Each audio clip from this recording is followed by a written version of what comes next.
안녕하세요. 저는 20대 중반의 남자입니다. 아주 젊은 놈이 무슨 일이 있어 사연을 보냈는지 궁금하시죠? 다른 평범한 청년들과는 달리 매우 고단한 삶을 살아왔고 진저리가 날 정도로 참혹한 일을 당했습니다. 몹시 충격적인 사연이니 가슴을 졸이며 들어주시길 부탁합니다. 한 청년의 인생이 바르게 살 수 있도록 끝까지 경청해 주시고 댓글까지 남겨주시면 진심으로 감사할 것 같아요. 저는 아주 깡시골에서 나고 자랐습니다. 문명의 발달이 되어 있는 대한민국이라고 느껴지지 않을 만큼 시대가 떨어지는 곳이었는데 자연과 풍경이 아름다워 도시에 사는 것보다 훨씬 좋다고 생각했어요. 저는 10살 이전의 기억이 없어요. 초등학교 2학년 겨울방학 때 집안에 불이 크게 나서 정신을 잃고 병원에 실려갔는데 부모님과 할머니 그리고 형들과 누나를 못 알아봤답니다. 그래서 한동안 집에서 함께 지내도 무서워서 피해 다녔고 말을 거의 하지 않고 지냈어요. 그런데 참 재밌는 건 기억은 나지 않지만 엄마의 따스한 손길과 할머니의 미소를 보고 있노라면 제가 그리워하던 느낌이라는 걸 알 수 있었어요. 그래서 기억을 잃은 지 2달 만에 가족들 사이에 융화되어 막내 아들로 잘 자랐습니다. 저희 집은 논 5 마지기가 있어 벼농사를 지었는데 기억이 없는 저에게 부모님이 농사일을 거들면 기억이 돌아올 수 있다며 일을 시키셨어요. 준호야, 너 학교 가는 것보다 이 농사일을 더 좋아했어. 기억 안 나니? 네, 전혀 기억나지 않아요. 그렇지만 가르쳐 주시면 도움이 되어 드릴게요. 아이고 착해라. 역시 우리 막내는 자식 중에 제일 착하다니까. 이 엄마가 알려주는 대로만 하면 되니까 따라해라. 엄마는 저에게 모 심는 걸 알려주셨고 넓은 땅에서 저 혼자 그걸 해보라고 하셨어요. 제가 제일 좋아하던 취미가 농사라면서 말이죠. 그런데 일은 힘들기만 했고 기억나는 건 아무것도 없었습니다. 그리고 희한하게 저희 집 형들과 누나는 논바닥 근처에는 얼씬도 하지 않았어요. 다들 학교 끝나면 집에서 편하게 간식 먹으며 공부를 했답니다. 그래서 저도 누나와 형들처럼 공부를 하고 싶다고 말씀드렸어요. 엄마, 저도 학교 끝나고 오면 농사일 말고 공부하면 안 될까요? 기억을 잃고 학교를 못 가고 있는 것도 좀 그래요. 친구들을 사귀고 싶어요. 뭐? 공부? 준호야, 너 기억이 안 나는 모양인데 네가 학교에서 친구들을 하도 괴롭혀서 애 엄마들이 널 학교에 못 오게 했잖아. 그래서 홈스쿨을 선택했다고. 이 시골에는 학교가 하나밖에 없고 네가 갈 곳은 아무 데도 없어. 그럼 이렇게 하자. 저녁까지 일하고 밤마다 형들과 누나한테 공부를 배워라. 나중에 중고등 검정고시를 보려면 기본은 알아야 하니까 적당히 배워두면 좋겠구나. 엄마 말 이해했지? 그럼 오늘 설거지는 네가 해라. 준호, 너는 설거지를 아주 좋아하는 아이니까. 네? 제가 설거지를 좋아했다고요? 엄마, 저 하기 싫어요. 형들도 안 하고 누나도 손가락 하나 까딱하지 않잖아요. 제가 반항하자 9살 많은 큰형이 제 머리에 꿀밤을 주더군요. 야, 이준호, 너 기억이 안 나서 모르나 본데 네가 형들을 엄청 못살게 군 거 기억 안 나? 내 책을 헌책방에 팔아먹고 과자를 사 먹질 않나? 네 누나가 아끼는 나이키 책가방을 팔아서 자전거로 바꿔오기도 했어. 이것 말고도 준호, 네가 우리한테 못할 짓을 얼마나 많이 한 줄 알아? 내가 부모님 대신 네 학교에 가서 사고 친 걸 수습한 것도 한두 번이 아니라고. 그런데 이깟 설거지 좀 못하냐? 넌 공부엔 젬병이었고 버릇도 나쁜 녀석이었어. 우린 네가 기억을 잃었다고 해서 친절하게 대해주고 싶지 않아. 형, 제가 그 정도로 사고뭉치였어요? 미안해요. 그래, 넌 아주 심각한 사고뭉치였어. 그러니까 그걸 만회하고 싶으면 엄마가 시키는 대로 해. 네 기억을 찾는 데 도움이 되기도 할 테니까. 식구들의 말에 따르면 저는 농사일을 매우 좋아했고 학교에서 사고를 치고 동급생들을 괴롭히는 악동이었습니다. 맞는 말인지 모르겠지만 매일 똑같은 말을 듣다 보니 제가 그런 사람이라는 확신이 들더군요. 그래서 반성하고 만회하는 자세로 엄마가 시키는 일은 무엇이든 했습니다. 가족들은 저에게 쌀쌀맞게 대했는데 기분이 나쁘진 않았어요. 세상에 홀로 버려진 고아들의 영상을 부모님이 때때로 보여주면서 복에 겨운지 알라고 해주셨는데 그 영상을 볼 때면 제 인생은 등 따시고 배부른 것 같더라고요. 그래서 주어진 일을 열심히 하는 게 당연하다 여기며 농사를 하고 저녁에는 엄마가 시키는 일을 모두 했어요. 그리고 형이 가르쳐주는 공부를 열심히 해봤는데 진짜 제 머리가 나빠서 그런지 매번 시험을 보면 소나기 천지였습니다. 곧 큰형이 서울에 있는 명문대를 가고 둘째 형도 이듬해 경기도에 있는 대학에 들어갔답니다. 또 저보다 3살 많은 누나 역시 똑똑해서 형들의 뒤를 이어 명문대에 들어갔어요. 제 나이 17이 되었을 때 형제들이 모두 독립했고 부모님과 할머니 그리고 저만 시골에 남았습니다. 제가 키가 좀 자랐을 때에는 농사를 거의 혼자 도맡아 했어요. 물론 부모님의 손을 거쳐야 했지만 많은 노동의 몫은 항상 저에게 돌아왔습니다. 고등검정고시를 합격한 저는 18살에 독립을 계획했습니다. 시골에 남아 농사를 짓는 것도 좋지만 젊을 때 도시에 나가 사회생활을 해보는 게 소원이었으니까요. 그래서 부모님과 할머니 앞에 무릎을 꿇고 제가 독립하겠다고 말씀드렸습니다. 어머니, 아버지, 그리고 할머니, 저 서울에 가서 지내볼까 해요. 돈도 벌고 친구도 사귀고 애인도 만들어보고 싶어요. 여기 시골에만 있으면 아무것도 못하니 독립을 해볼까 합니다. 독립? 어처구니가 없어. 말이 안 나오네. 그동안 먹여주고 재워줬더니 우릴 버리고 나가겠다고? 이놈 아주 불효자였구나. 네가 이런 식으로 우리 뒤통수를 칠 줄은 몰랐다. 준호야, 네가 없으면 우리 농사는 어쩌냐? 너도 알다시피 우리는 나이가 들고 늙어서 일할 기운이 없어. 누군가는 우리 뒤를 이어야 하는데 난 그게 너였으면 좋겠다. 이 애비가 약속하마. 넌 5마지기 모두를 너에게 물려줄게. 그러니 괜히 허파에 바람 들어간 소리 말고 농사나 열심히 짓거라. 그리고 여자는 저기 베트남이나 필리핀에서 한 명 데리고 오면 돼. 부모님은 제가 당신들의 길을 똑같이 걷지 않는다고 하자 몹시 기분이 상하다고 하셨습니다. 그런데 저는 저만의 인생을 살아보고 싶어 마음이 접히지 않았습니다. 그 순간 할머니가 제 손을 잡아주며 부탁을 하시더군요. 내 강아지 준호야, 이 할미는 다른 손주들은 눈에 들어오지도 마음에 차지도 않아. 오로지 준호 너만이 나의 귀한 손주라고. 넌 다른 형제들과 달리 정 많고 착한 아이라. 나에겐 특별한 아이라 말이야. 이 할미를 두고 떠나지 마라. 늙은이가 이렇게 부탁할게. 할머니, 울지 마세요. 저도 눈물이 나올 것 같단 말이에요. 알았어요. 저 떠나지 않을게요. 독립하겠다는 거 취소할게요. 부모님이 저에게 땅을 물려주신다고 하니 더 열심히 농사 짓도록 하겠습니다. 저는 할머니의 눈물에 계획한 모든 것을 포기해버렸습니다. 또 아버지가 유산을 저에게 모두 주신다는 것에 욕심이 나기도 해서 굳이 서울까지 가서 고생하며 살 필요가 없겠더라고요. 친구 하나 없는 깡시골에 살고 있지만 훗날 이곳에서 우정도 찾고 사랑도 찾을 수 있으리라 믿고 말았어요. 그래서 농사일 할 게 있으면 홀로 논에 나갔고 손이 필요 없는 날은 부모님이 시키는 집안일과 몸이 불편한 할머니를 간병했습니다. 또 이웃집에서 하우스 농사를 짓고 있었는데 시시때때로 저에게 도움을 청해서 바쁜 나날을 보냈답니다. 그러던 어느 날 새로 귀농한 이웃이 생겼어요.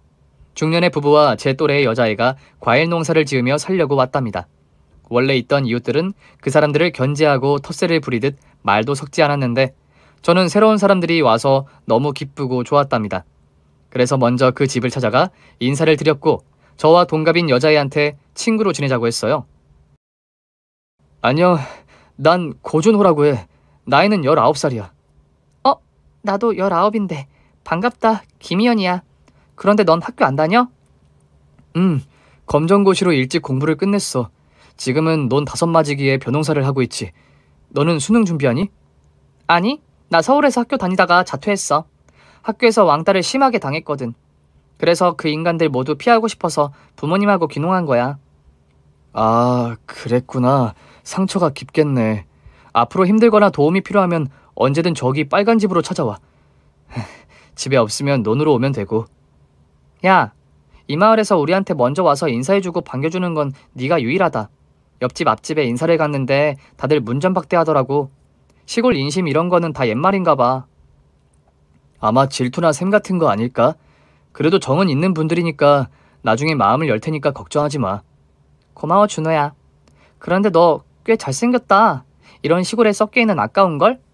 저는 처음 들어보는 외모 칭찬에 얼굴이 홍시마냥 붉어졌습니다. 아니야.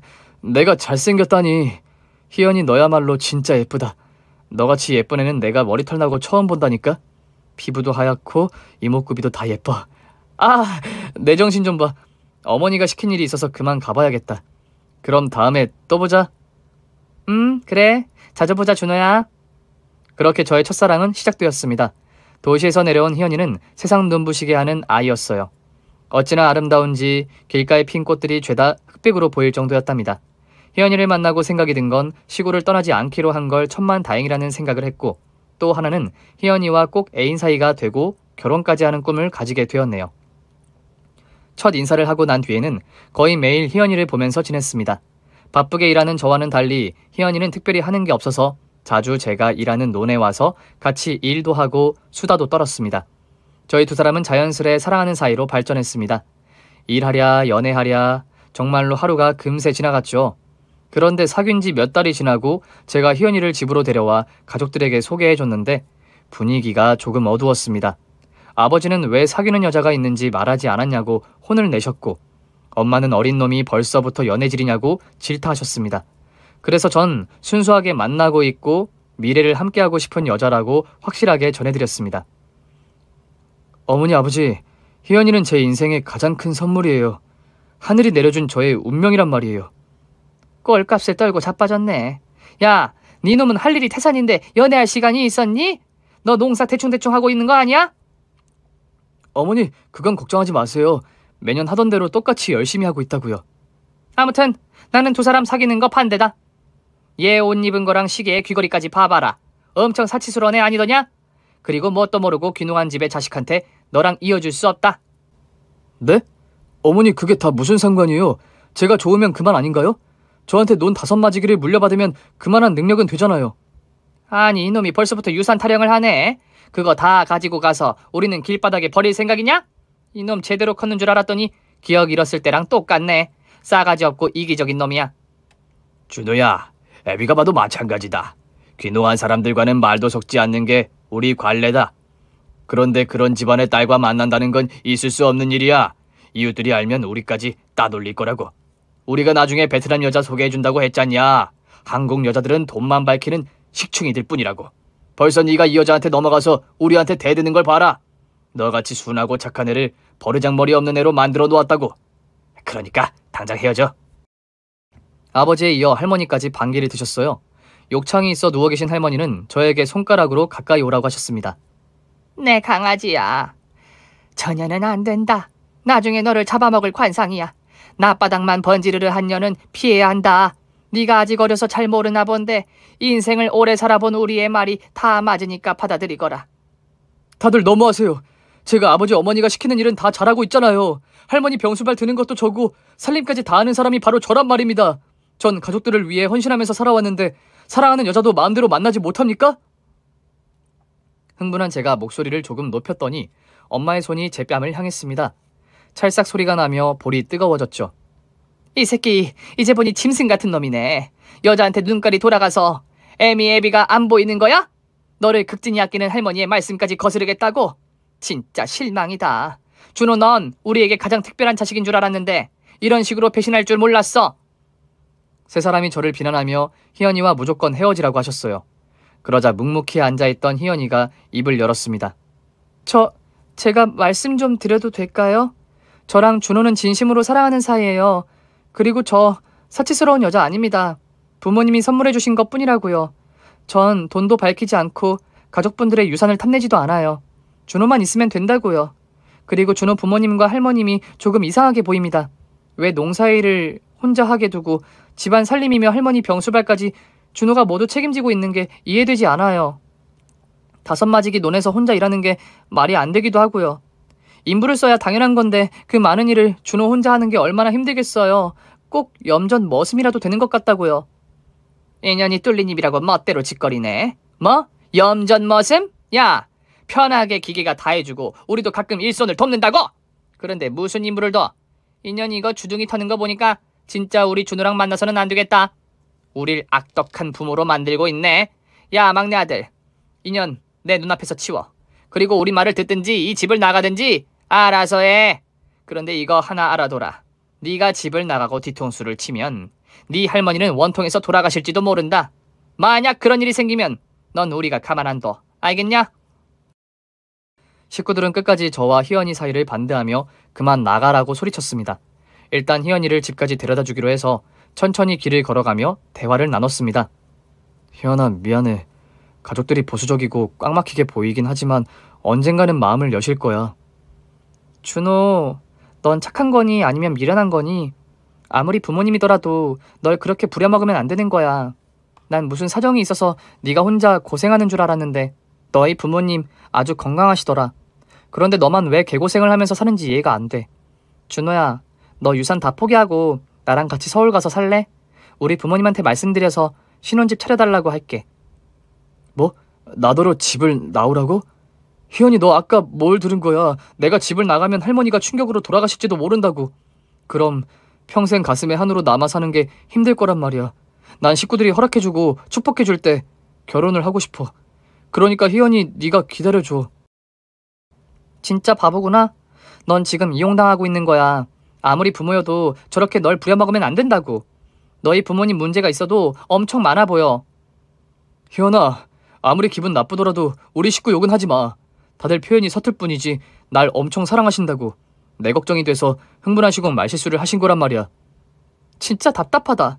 널 어떻게 하면 좋겠니? 난 100번 생각해도 네가 집에서 독립해야 한다고 봐. 저는 머릿속이 혼잡스러워서 어지럽고 속이 울렁거렸습니다. 이제 곧 있으면 20살 성인이 되는데 아직도 제가 어떤 존재인지 자아성찰을 못한 것 같았답니다.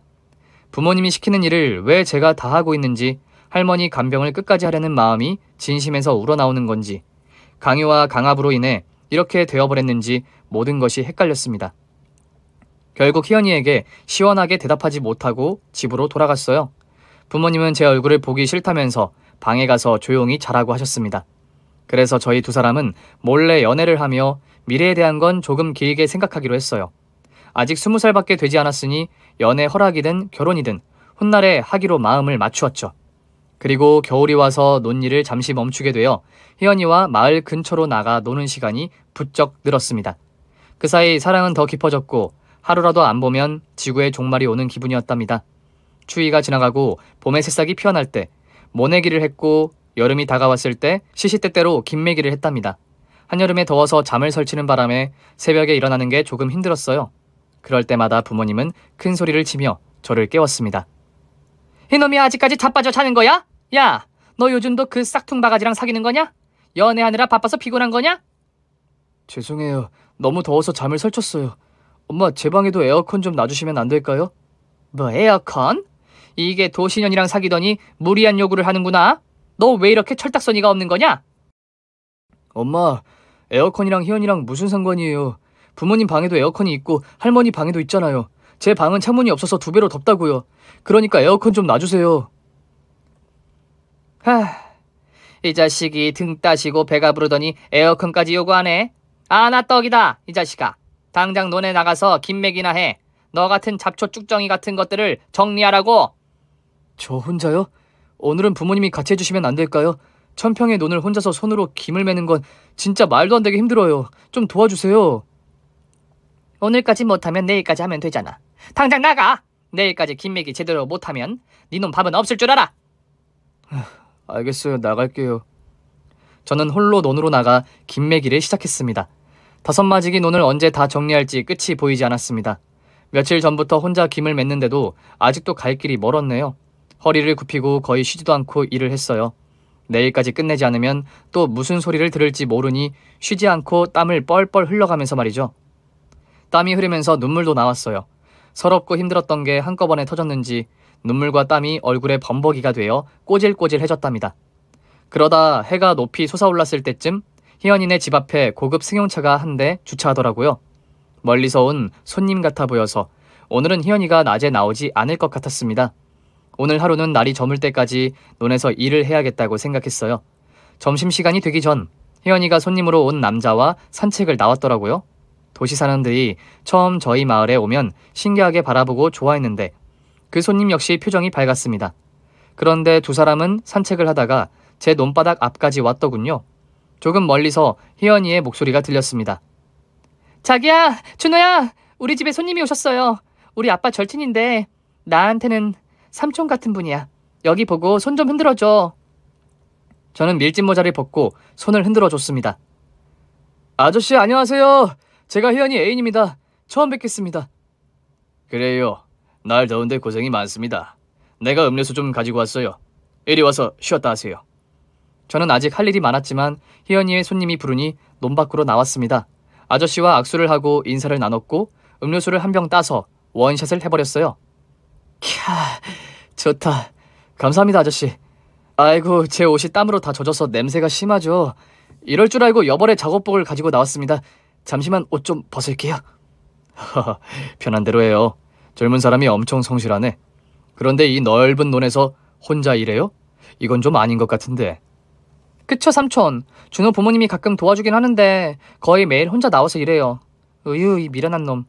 저는 두 사람의 대화를 들으며 뒤를 돌아 웃옷을 벗었습니다. 옷을 갈아입기 전에 냉수를 몸에 촥 뿌렸답니다. 그런데 그때 아저씨가 저에게 동작 그만 하고 외치셨습니다. 그리고는 10살 때 남긴 화상 흉터를 어루만지셨어요. 이게 어떻게... 당신 누구야? 아니, 나이가 몇이지? 이름은 뭐야? 네? 아저씨 갑자기 그게 무슨 말씀이세요? 이 흉터는 내 아들의 화상 흉터와 똑같아. 병원에 가서 피부 이식 수술한 위치까지 똑같단 말이야. 이 지도 모양으로 남겨진 흉터는 내가 100년이 지나도 못 잊는 거라고. 10년 전 내 실종된 아들이 가졌기 때문이야. 그게 무슨 말씀이세요, 아저씨? 사람을 잘못 보셨어요. 저는 부모님이 계세요. 할머니도 계시고 형들과 누나도 있다고요. 가까이 와봐. 얼굴 좀 보자고. 까맣게 그을려서 자세히 못 봤으니까 내 앞에 가까이 오란 말이야. 저는 상황이 이해가 되지 않지만 아저씨 앞으로 4걸음 앞으로 다가갔습니다. 이윽고 제 얼굴을 양손으로 만지작거리던 아저씨는 곧 닭똥 같은 눈물을 또르르 떨어뜨렸습니다. 너 세진이구나. 맞아, 내 아들. 예비가 널 한 번에 알아보지 못하다니 정말 한심하구나, 세진아. 내가 네 아빠야. 10년 전에 널 잃어버렸던 너의 부모라고. 아저씨, 뜬금없이 제 아버지라뇨. 이러지 마세요. 희연아, 아저씨가 더위를 드셨나 보다. 어서 모시고 들어가. 그러자 아저씨는 더 심하게 오열하며 제 앞에 무릎을 꿇으셨어요. 당신이 10년 전에 시골의 펜션에 놀러 간 적이 있었는데 아들이 산속에서 실종이 되었었는데 경찰관 수십 명이 함께 찾아봤지만 어디에도 없었다고 해요. 이후 매일 그 산속에서 텐트를 치고 지내며 아들을 찾으려고 무던히 애를 쓰셨답니다. 전단지도 붙여보고 텔레비전에 방송도 내보냈다고 했죠. 그런데 제 화상 흉터를 보시고 처음 아들임을 확인했고 변했지만 얼굴이 당신의 아들이 확실하다고 하셨죠. 저는 난감해서 아무 말도 못하고 가만히 서 있었는데 옆에 있던 희연이가 그동안 제가 어떻게 살고 있었는지 낱낱이 아저씨에게 말씀드렸어요. 그러자 아저씨는 저의 손을 잡고 말씀하셨습니다. 그랬던 거구나. 지금 너희 가족들이 산속에서 실종된 너를 데리고 온 거야. 무슨 이유로 네가 기억을 잃었는지 모르겠다만 분명 큰 사고가 있었던 것 같구나. 세진아, 아들아, 여기서 나가자. 너의 진짜 식구들이 있는 곳으로 가자고. 아저씨는 저의 친부가 확실하다며 못 믿겠으면 유전자 검사를 해보자고도 하셨습니다. 그리고 희연이까지 가세해서 제가 잘못된 인생을 살고 있는 것이라고 강력하게 저를 설득하자 마음이 흔들렸습니다. 눈앞에 있는 남자가 남처럼 느껴지지 않았고 오래전부터 알고 있었다는 느낌도 받았죠. 그래서 저는 친부와 그곳을 벗어나기로 결정했어요. 만약 유전자 검사를 해서 아닌 거로 나오면 다시 집으로 돌아갈 생각을 하면서 말이죠. 갑자기 일어난 일이라 혼란스러웠고 두 사람이 빨리 떠나자고 하는 바람에 마음이 끌린 대로 움직였어요. 이에 희연이는 자기 집으로 먼저 뛰어 올라가 부모님께 사실을 전했고 저와 친부는 차에 오르려고 했어요. 그런데 그때 저희 부모님과 이웃 어른들이 차 앞을 가로막았습니다. 모두 손에 낫을 들고 있었고 한 어르신은 예초기를 들고 빙빙 나를 돌리며 겁을 주더군요.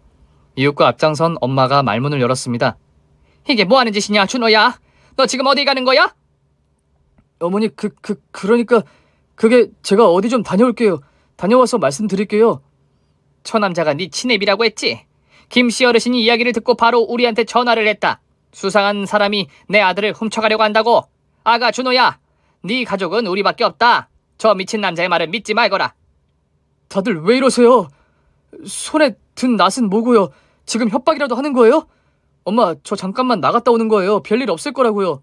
아니, 난 너를 이 마을 밖으로 절대 내보내지 못한다. 그러니까 차에 타지 말아라.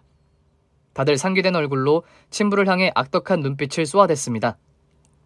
어른들은 귀농한 집구석에서 드디어 사고를 치려고 한다며 저를 마음대로 데려간다는 소리를 하셨어요. 이래서 도시놈들은 믿어서는 안 된다고 하셨죠.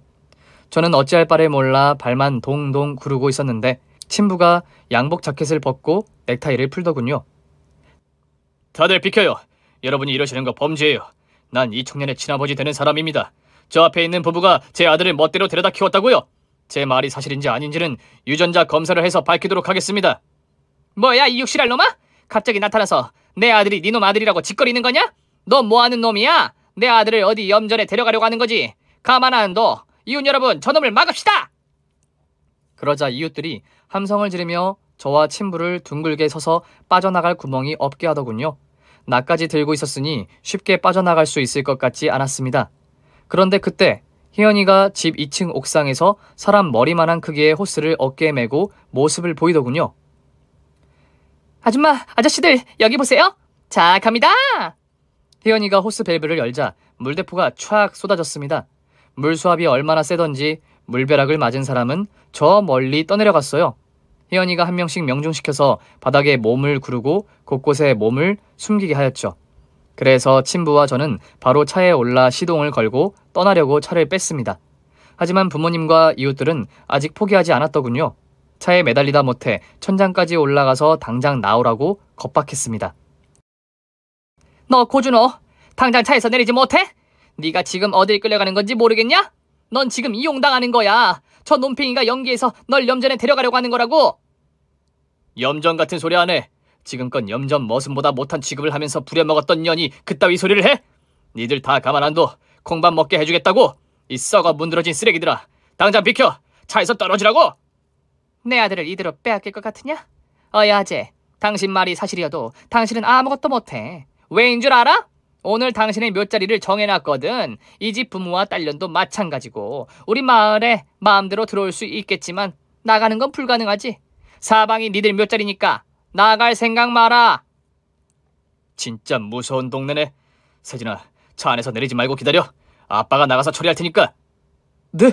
안 돼요. 나가지 마세요. 저 사람들 아저씨를 가만두지 않을 거라고요.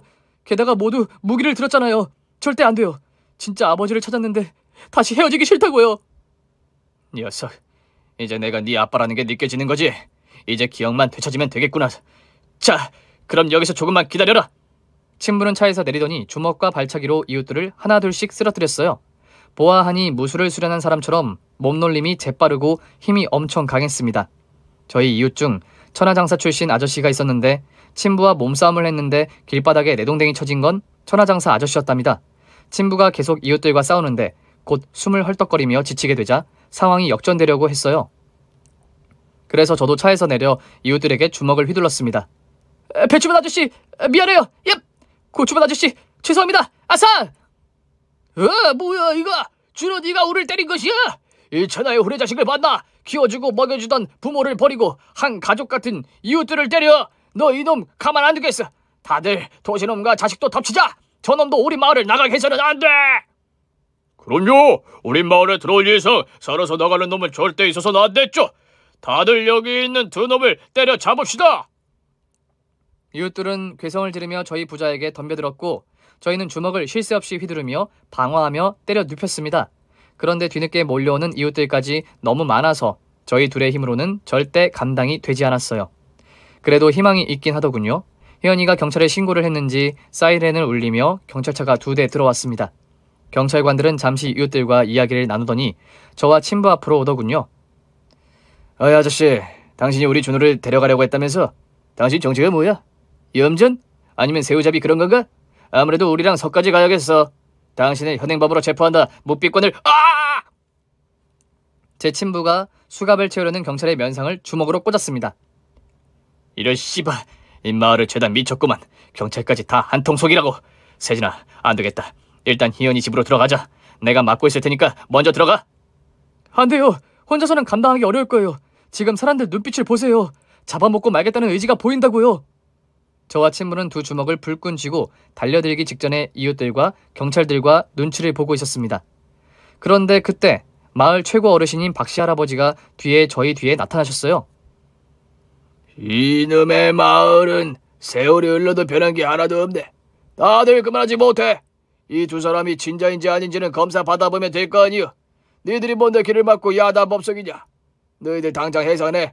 안 그랬다가 이 노인네가 호주를 내줄 거야. 그 어르신은 마을의 전설인 분이었습니다.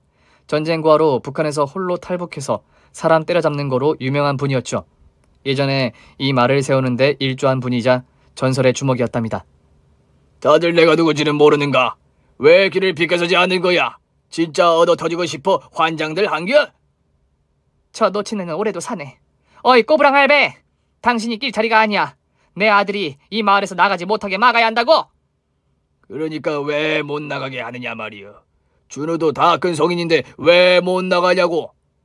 그건 내 아들이니까. 내 아들이 우리 곁을 떠나면 안 되니까. 가만 보자. 자네가 이 마을에 이사 온 게 10년 조금 넘었지? 그땐 자네들도 텃세를 받고 힘들어하던 순간이 기억나는구먼. 뭐 어쨌든 처음엔 자식이 셋이었는데 어느 날 막내 아들이라고 준우를 데리고 왔던 기억이 나는구만. 그러고 보니 자네가 준우를 어디선가 몰래 데리고 온 것 같은 느낌이었어. 내 느낌이 맞지? 자네 애를 데리고 온 게 걸릴까봐 막는 게지. 내 말이 맞지? 저 노친 내가 못하는 소리가 없네. 다들 뭐해요? 할배고 자시고 싹 다 조져버려요. 엄마의 선동으로 이웃들은 무기를 들고 달려들기 시작했습니다. 그런데 그때 박씨 어르신이 점프를 해서 친부의 자동차 본닛을 밟고 날아올랐답니다. 그리곤 두더지 게임을 하듯이 이웃들의 머리를 발로 꾹꾹 밟아가며 공중을 달리더군요. 흐자 흐자! 이건 니들이 선택한 거요. 모두 어르신의 발길질 한 번에 바닥에 고꾸라져 구토를 했답니다. 모든 이웃들의 머리를 두더지 게임을 하듯 밟아서 눕힌 어르신은 어느새 저와 친부 옆에 착지했습니다. 예, 오랜만에 몸을 풀었더니 삭신이 쏘시는구먼. 어이 준호, 아니 세진이라고 불러야 하나? 자네랑 부치는 어서 차를 타고 빠져나가게. 여기 뒷일은 내가 맡을 테니. 어르신 감사합니다. 나중에 다시 찾아뵙고 인사드릴게요. 그럴 거 없어. 서울 가서 친아버지랑 잘 살면 돼. 그리고 널 키운 부모가 무슨 짓을 했는지도 꼭 밝히라고. 어서 가. 저와 친부는 바로 차에 올라 시동을 켜고 마을을 탈출할 수 있었습니다. 서울에 올라가며 희연이와 통화를 했는데 다행히 박씨 어르신 덕분에 이웃들이 전부 해산해서 희연이 집 앞에는 얼씬도 못한다는 말을 들어 안심이 되었습니다. 그리고 친부와 저는 곧장 유전자 센터가 있는 대학병원으로 찾아가 머리카락 3가닥씩 뽑아서 검사를 맡겼습니다. 결과가 나오기까지 며칠이 걸린다고 해서 친부의 집으로 향했습니다. 와, 여기가 아버지 집이에요? 대궐이 따로 없네요. 이 집에는 식구들이 많이 계신가요? 휴, 떨린다. 제가 친자식이 아니면 어떡하죠? 그럴 일 없다. 애비가 자식을 확신하는데 어떻게 들리겠니? 자, 들어가서 기다리는 식구를 만나도록 하자. 네, 오늘 하루 믿기지 않은 일이 일어나서 정신이 없었는데 이 집에 들어가서 가족들을 보고 잊어버리고 싶네요. 어서 들어가요, 아버지. 저는 아버지를 따라 제 키보다 3배나 높은 대문을 열고 집 안으로 들어갔습니다. 그런데 집 안에는 아무도 보이지 않았습니다. 거실에 가족 사진이 걸려 있었는데 아버지와 어머니 그리고 어릴 적 제가 있었어요. 그 얼굴을 보니 제가 진짜 집을 찾았다는 걸 알게 되었습니다. 우와, 이거 저네요? 진짜 맞았구나. 제가 많이 변하긴 했죠. 촌에서 살다 보니 시커멓게 타서 알아보기 어려웠겠어요. 그리고 아버지는 그대로세요. 어머니는 엄청 미인이신데요. 아버지 어머니는 어디 계세요? 이 이야기를 어디서부터 해야 할지 모르겠지만 숨기면 안 되겠지. 내가 다 말해주마, 세진아. 너와 우리는 평범하고 행복한 식구였어. 널 잃어버린 것까지는 아까 들어서 알겠지? 그런데 널 잃어버리고 나서는 우리 부부의 인생은 생지옥이었어. 어디서도 널 찾을 수 없었고 아무런 소식을 듣지 못해 하루하루가 고통이었단다.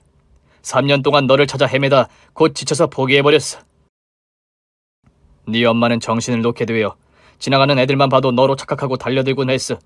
그래서 신고가 들어와 병원에 갔는데 과대망상증과 치매가 있다고 하더구나. 자기만의 세상을 만들어서 너라는 존재가 어디에도 있다고 믿고 있던 거지. 그래서 지금 병원에 계신 거예요? 어느 병원이에요? 당장 가봐요. 엄마를 만나게 해주세요. 나도 그러고 싶다만. 네 엄마는 정신병원에서 치료를 받다가 쇼크로 세상을 떠났다. 그게 벌써 5년 전의 일이야. 많이 놀랐지? 미안하다. 아빠가 엄마를 지키지 못했어. 나도 널 잃어버리고 알코올 중독에 걸려 네 엄마랑 똑같이 정신병원에 가서 치료를 받았다. 다행이라고 해야 할지 모르겠지만 나는 몸과 정신을 회복해서 퇴원하게 되었다. 그 이후부터는 내 아들이 언젠가 돌아올지 모르니 멋진 모습으로 변해야 한다고 생각했어. 그래서 사업을 시작해서 열심히 일했고 크게 성공했지. 보다시피 이런 큰 집까지 마련하게 됐단다. 친아버지의 말씀에 저도 모르게 눈물이 나더군요. 그리고 그 순간 잊고 있었던 기억이 떠올랐습니다. 그랬군요. 저 때문에 부모님이 힘든 시기를 보내셨어요. 정말 죄송합니다, 아버지. 저 다 기억났어요. 가족사진을 보는 순간 다 떠올랐다고요. 아버지가 저 어릴 때 매일 목마를 태워주셨죠. 엄마는 제 귀를 간지럽히는 걸 좋아하셨고요. 세진아, 정말 기억이 나는 거야? 이제 내가 네 아버지라는 걸 알겠니? 아버지는 저를 끌어안고 뜨거운 눈물을 제 어깨 위에 쏟아내셨습니다. 제 가슴은 몽글몽글했고 쓰라리면서 콩콩 뛰었습니다. 옛 이야기를 잠시 나눠봤는데 기억나는 게 많지는 않아 금세 대화가 끊겨버렸답니다. 그리고 아버지가 실종되었던 날이 기억나느냐고 물으셨어요. 세진아, 너한테 무슨 일이 있던 거니? 그날 무슨 일이 있었던 건지 기억나니? 네가 왜 기억을 잃고 그 시골 마을로 들어갔는지 말이야. 네, 기억나요. 그러니까 펜션에 여행 갔을 때 제가 밤에 고양이 소리가 나서 밖으로 나갔어요. 고양이를 보고 싶은 단순한 마음 때문에요. 제가 철이 없었죠. 부모님이 주무시는데 늦은 밤에 혼자 밖을 나갔으니 얼마나 바보 같아요. 여하튼 귀여운 고양이 한 마리를 보게 되었는데 자꾸 도망치길래 저도 따라서 달려갔어요. 그러다 찾길까지 나오게 되었는데 어떤 트럭에 치였어요. 그게 바로 저를 키워주신 아버지와 어머니였죠. 두 사람은 저를 버리고 갈지 데리고 갈지 고민을 하는 대화를 나눴어요. 아버지는 몰래 풀숲에 버리고 가자고 했는데 엄마가 이렇게 말했어요. 여보, 우리 막내가 세상 떠난 지 일주일밖에 안 됐잖아. 우린 그의 사망신고를 하지도 않았고 말이야. 우리가 얘를 우리 준우로 키우자. 집에다 두고 머슴처럼 부려먹고 살잔 말이야 라고 말이죠. 그래서 두 사람은 저를 시골 마을에 있는 병원에 입원시켰고 치료받게 하셨어요. 저는 눈을 뜨자마자 모든 기억이 사라져서 사고 내고 저를 데리고 온 사람들이 가족인 줄 알고 살았죠. 이게 제가 아는 전부예요. 이 사악한 악마들. 자식으로 키우기로 했으면 곱게 키우지. 고생이라는 고생은 다 시키고 학교도 안 보내. 이것들은 사탄이야. 무서운 괴물이라고. 세진아, 너 그 부모들을 다시 볼 생각은 아니겠지? 아니요, 다시 봐야죠. 제가 받은 걸 돌려줘야 하잖아요. 키워준 은혜를 갚아야 하지 않겠습니까? 뭐야? 너 그거 진심이냐? 저는 아버지를 향해 씩 웃으며 소파에 앉았습니다. 그리고 어떻게 일을 해결해야 할지 대화를 나누었네요. 며칠 뒤 아버지와 저는 유전자 검사 결과를 듣게 되었는데 역시나 친자가 확실했습니다. 그래서 아버지의 절친한 검사 친구분에게 찾아가 저의 사정을 말씀드렸습니다. 그러자 검사님은 바로 영장을 발부해서 형사 수십 명과 함께 제가 살던 마을로 출동했어요. 부모님과 할머니, 이웃들 모두를 모두 다 검거해서 조사했답니다. 시골 이웃들은 당연히 제가 시골 부모님의 친자식인 줄 알고 도와주다 싸움이 난 거라고 해서 훈방으로 풀려났는데 부모님과 할머니는 감옥에 들어가게 되었습니다. 아주 많은 죄로 말이죠. 또 저에게 피해 보상을 해야 해서 논 5마지기를 모두 저에게 돌렸답니다. 이후에 저는 논을 팔려고 시골로 내려갔어요. 그 지옥 같은 곳에서 다시 살 수 없으니 정리할 생각이었죠. 그리고 제가 사랑하는 연인 희연이를 데리러 내려갔답니다. 제가 모든 일을 해결하고 돌아온 걸 알고 달려와서 안겨주더군요.